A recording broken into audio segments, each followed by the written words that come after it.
네, 안녕하십니까. 본장입니다. 휴일 잘 쉬고 계신가요? 이제 완연한 여름 같습니다. 그죠. 또 다시 오늘 공부를 해볼 건데, 오늘은 약간 내용이 추상적일 수도 있을 것 같아요. 근데 항상 그죠. 우리가 어떤 주식을 하는 사람들은 항상 그죠? 문제되는 게 종목. 어떤 종목을 찾고 대응을 하고 우리가 어떤 시세 차익을 또 목적으로 하니까 거기에 맞춰서 어떤 시간 아니면 가치 여러 가지 조건이 있겠죠. 저는 항상 그런 생각을 합니다. 제가 어떤 추구하는 주식이라고 좀 고상하게 표현을 하면, 소위 어떤 차트 매매, 이런 거는 그렇게 좀 선호하지는 않은 편입니다. 물론 전혀 안 하는 건 아닙니다. 그렇지만 약간 테마성으로 움직이는 이런 종목, 또 어떤 위치가 약간 고점이다. 안 그러면 재무구조가 좀 나쁘다. 이런 거는 남한테 거론하는 거를 꺼립니다. 왜냐하면 주식은 취미가 아니지 않습니까? 잘못 판단을 하게 되면 엄청난 어떤 손실이 발생되고 또 누군가는 치명적인 어떤 손실을 맞이할 수도 있다는 거죠. 항상 말씀은 소량으로 적당히 분할 매수 이런 이야기를 많이 해요. 하지만 그게 어떤 초보 입장에서는 그게 통제가 안 돼요.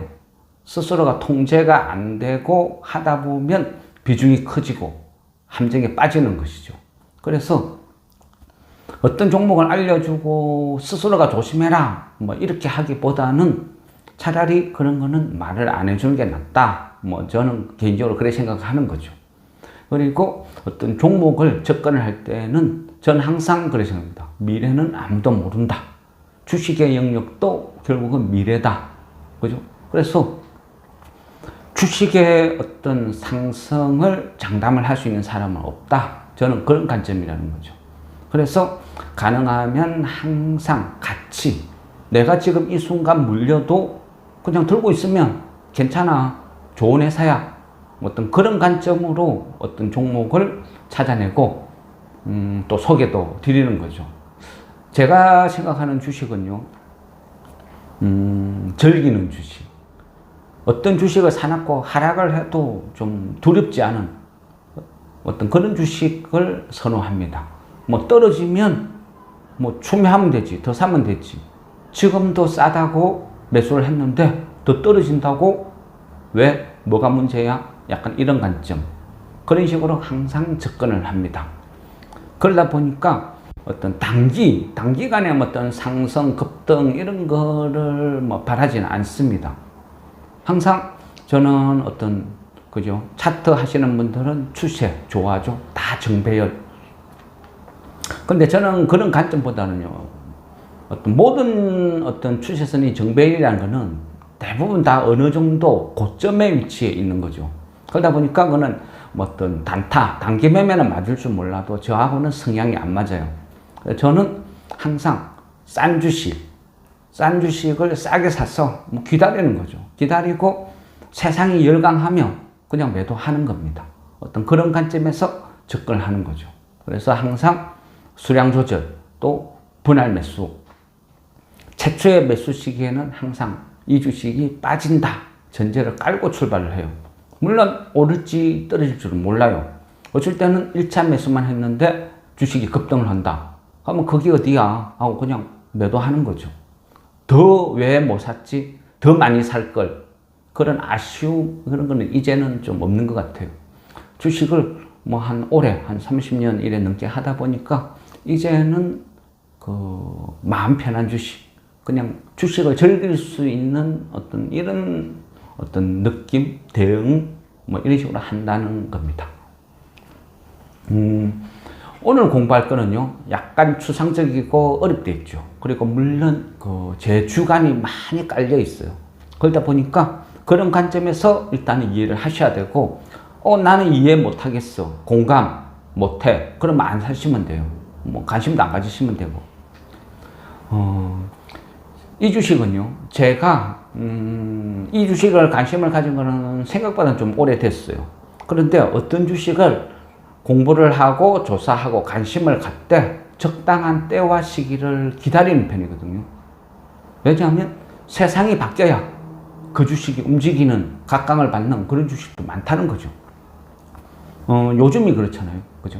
세상이 변하고 또 보면 요즘은 그 앞전에도 여러 번 언급했듯이 지금의 어떤 시장의 포커스는 제가 보는 관점은 G7 이후에 더욱더 미국이 중국을 배제한다, 삭제한다, 내가 준 모든 권한을 해소하겠다, 이런 관점인 것 같습니다. 미국이 여당, 야당, 그죠? 민주당, 공화당 항상 정책이 서로 틀려요.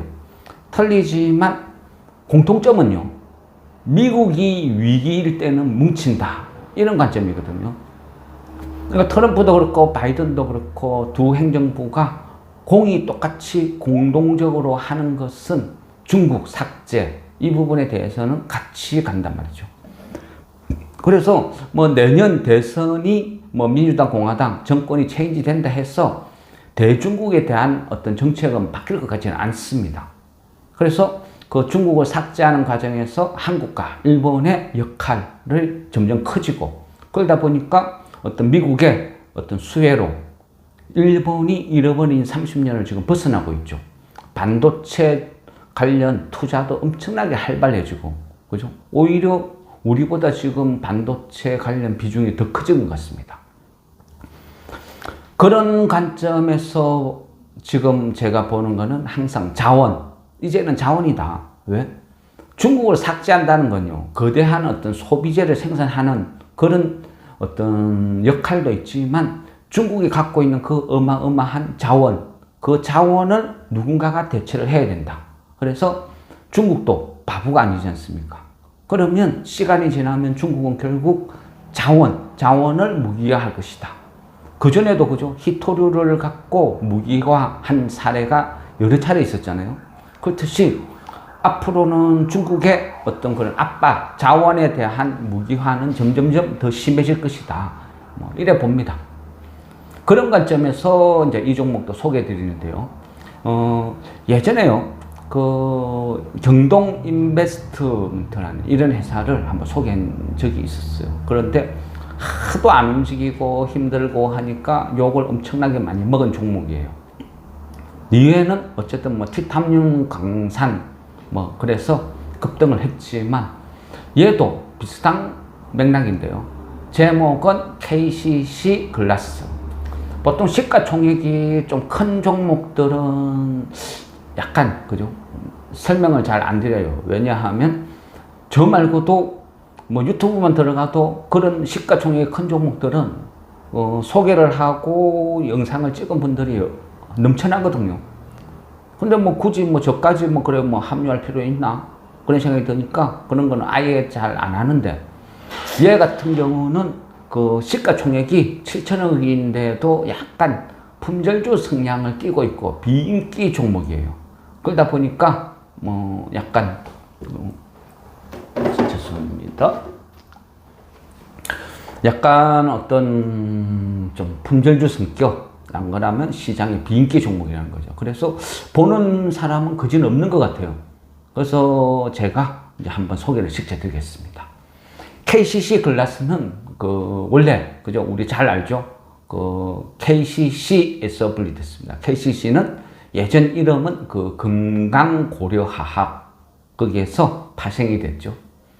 그래서 이 KCC는 그 어떤 2020년도에요. 1월 달에 KCC에서 분리가 돼요.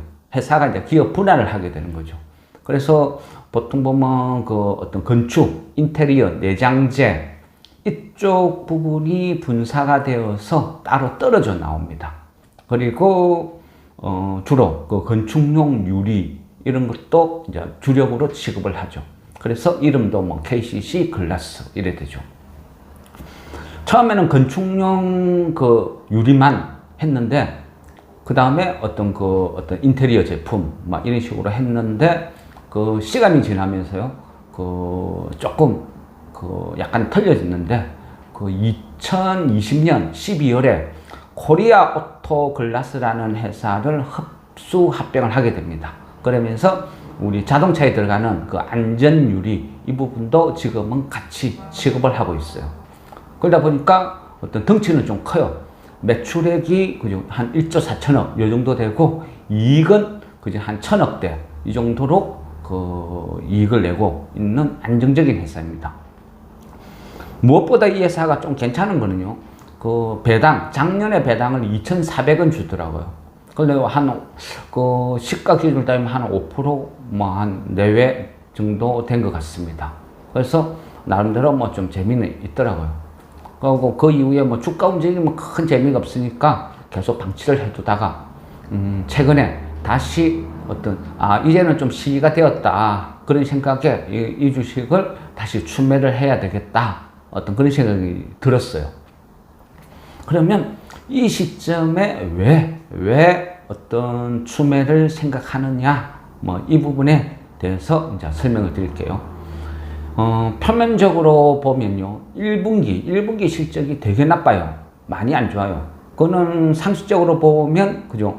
불경기가 도래했으니까 아파트 분양이나 이런 게 부동산이 침체기죠.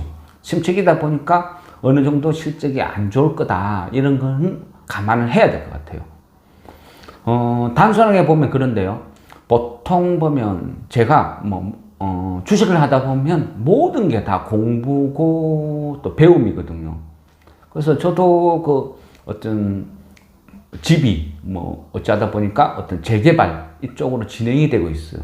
그래서 재개발 그쪽 관련된 임원진으로 이렇게 활동을 하다 보니까 작년에 이야기를 들으니까 현대에서 이런 설명을 해줘요. 어떤 건축 산업이 반영되는 기준. 그러니까 작년 같은 경우 모든 건축 자재가 인플레이션에 의해서 엄청나게 올랐잖아요. 급등을 하고.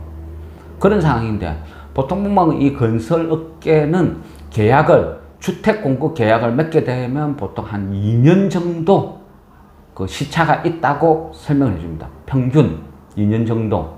그러니까 지금 예를 들어서 지금의 어떤 집을 짓는데 자재를 공급을 한다 하면 실제로 계약은 2년 전에 한 거란 이야기죠. 그러다 보니까 지금은 그죠 많은 자재들이 올랐어요. 그러다 보니까 팔면 팔수록 손해가 되겠죠. 그 전에 계약을 한 거에 대해서는. 그러니까 1분기에도 실적이 많이 나빠진 이유가 그런 부분이 많이 깔려 있어요. 그러면 이후에는 어떤 현상이 벌어지느냐?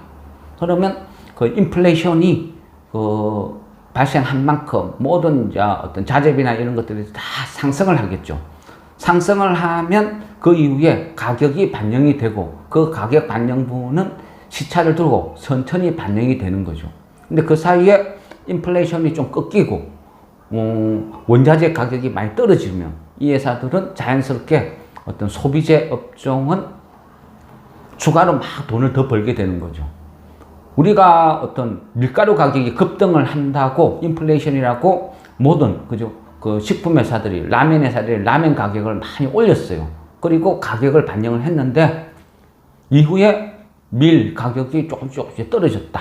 이래 되면 가격은 이미 올렸고 원자재는 다시 떨어지고 있어요. 그러면 플러스 알파 이익이 남죠. 이런 부분이라는 거죠. 그래서 이 부분은 한 2년 정도 시차를 두고 서서히 반영이 되니까 재무구조의 이익분이 많이 줄어든다. 이런 쪽은 감안해야 될 것 같습니다. 그리고 특이사항을 보면요. KCC 글라스 같은 경우는 작년 2022년도 재무구조를 보면요. 보통 저 같은 경우는 길게 오랫동안 주식을 상대하다 보니까 결산 보고서나 이런 걸 꼼꼼히 보는 편이거든요. 2022년도에 현금 보유분이 2,540억 이 정도 보유를 하고 있었어요.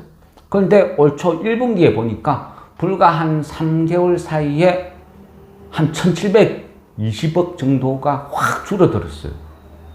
그러니까 불과 3개월 사이에 2,500억에서 1,700억이나 줄어드니까 대체 이게 무슨 일이야? 뭐 문제 있나? 그런 관점에서 유심히 한번 확인을 해봤거든요. 그러다 보니까 저 강북 쪽에 빌딩을 하나 샀어요. 물론 어떤 영업망 지점으로 사용하겠다는 목적으로 416억을 들여서 부동산을 하나 구입을 하고 또 나머지 1,300억 정도 되는 돈들이요 빠져나갔어요. 그 돈의 출처를 보니까 유동성 금융자산이라고 분류가 되어 있더라고요. 그 유동성 금융자산이라는 거는 우리로 이야기하면 그냥 쉽게 은행에 어떤 이런 식의 넣어놓은 금융상품이라는 거죠. 작년 같은 경우 그죠, 이자율이 초급등을 했죠. 불과 작년 12월경에요. 그때 시중금리가 한 5.5 이 사이에서 막 이자를 지급했어요. 1년짜리가. 그러니까 그때 어떤 돈이 많은, 현금이 많은 사람들은 그런 고금리 단기 상품을 찾아서 엄청나게 돈이 많이 이동을 했어요. 실제. 그리고 불과 몇 달 지나지도 않는데 지금 보면 시중에 고금리라고 해야 한 1년짜리 보면 한 3%대더라고요. 지금은. 그만큼 줄어들었어요. 그러니까 작년에 어떤 한 5% 이상의 금융상품을 넣어놨으면, 그죠? 그거는 엄청나게 좋은 선택이에요. 돈을 버는 아주 좋은 방법이었다는 거죠. 근데 그 한 1,300억 정도 되는 돈을 단기 상품에 넣어뒀더라고요. 그래 보면 이거는, 그죠? 내가, 그죠? 한 2,500억 정도 되는 돈을 가만히 저금리 상품에 안정적으로 들고 있느니 1년짜리 단기 상품에 유동성 금융자산으로 이동을 해뒀다. 그러면 거기에 발생되는 이자만 해도 엄청나겠죠. 그래서 이 부분은 상당히 좀 유동적이지만 좀 현명하게 대응을 잘했다. 이런 속으로 판단을 할 수 있겠더라고요. 특별히 이익이 발생되니까. 그리고 그 400억대 부동산을 산 것도 그 내역을 보니까 그 당시 부동산 침체가 엄청났죠. 부동산 침체가 엄청나고 최근에 서울도 아파트 집값 엄청나게 떨어졌잖아요. 그러다 보니까 어찌 보면 아주 싼 가격에 400억대 부동산을 매입을 했다고 볼 수 있겠어요. 그런 맥락에서 보면 얘도 부동산 투자를 아주 현명하게 잘했다. 이런 관점이죠. 그래서 한 1,700억 정도 되는 돈을 단기에 3개월 만에 집행을 했지만 이거는 재테크 개념으로 보면 아주 잘한 처사다. 이런 식으로 하니까 기본적으로 제가 봤을 때는 투자로서는 전혀 손색 없다. 가산점을 오히려 줘야 된다. 이런 맥락으로 볼 수도 있겠습니다. 한 요 정도면, 요 정도 내역이 전부라고 하면, 그죠? 좀 심심하고 재미없죠. 그래서 이 부분을 조금 더 제가 KCC 글라스를 한 1년 전부터 계속 전문용어로 꼬라보고 있었습니다. 왜? 자원이죠, 자원. 제가 KCC 글라스를 선호한다기보다 장기적으로 계속 지켜보고 있었던 이유는요, 자원이거든요, 자원. 자원 부분인데, 아랫게 보니까 재밌는 뉴스가 하나 나왔더라고요. 요즘 우리 그죠? 2차 전지 막 난리도 아니잖아요. 2차 전지가. 근데 2차 전지를 한다는 건 뭐죠? 2차 전지를 만들기 위해서는 결국은 자원이죠, 자원. 그러니까 지금은 전 세계가 리튬 전쟁을 펼치고 있죠. 리튬을 갖고 수출을 한다, 안 한다. 난리라는 거죠. 리튬이라는 게, 그죠? 어떤 전 세계 고르게 분포가 되어 있는 게 아니고 중국을 비롯한 일부 국가에만 집중되어 있어요. 그러다 보니까 무기화되는 거죠. 그리고 중국도 이제는 점점 리튬을 규제를 하기 시작해요. 정치적으로 이용을 한다는 거죠. 그러면 우리나라가, 그죠? 2차 전지 강국이다. 열심히 만들려고 해도 원자재, 리튬이 없으면 못 만들죠. 심각한 문제가 발생된다는 거예요. 그거는 우리뿐 아니고 중국을 배제하겠다고 나서는 미국 입장에서도 그 부분은 심각한 문제로 볼 수도 있거든요. 그러다 보니까 어떤 경제라는 부분에 있었어요. 기술이라는 것은 때로는 기술이 개발되어 있지만 필요하지 않으니까, 돈이 안 되니까 안 하는 경우가 대부분이었어요. 최근에 그 카이스트에서 윤석진 원장 팀이 그 발표한 논문을 보면요, 그 어떤 리튬이 아닌 마그네슘을 활용한 그 2차 전지를 개발할 수 있는 기술을 개발했다, 완성했다, 그 발표를 했어요. 보통 보면 이 금속, 그죠? 양극재, 음극재, 뭐, 그런 식으로 해서, 이래 보면, 그 전해질도 있고, 그래 보면, 그 어떤 금속 간의 전이차를 이용해서, 그죠? 배터리의 기본적인 원리잖아요. 근데 그전에는 마그네슘이라는 성분이 리튬하고 비교를 해보면요, 훨씬 밀도는 높아요. 한 2배 가량 밀도가 훨씬 높고 한데, 그동안 마그네슘이 사용하지 못한 이유는 마그네슘이라는 그 약간 금속성의 어떤 특성 때문에 그 전해질로 쓰이는 전해질이 부식성 첨가제를 가미하지 않으면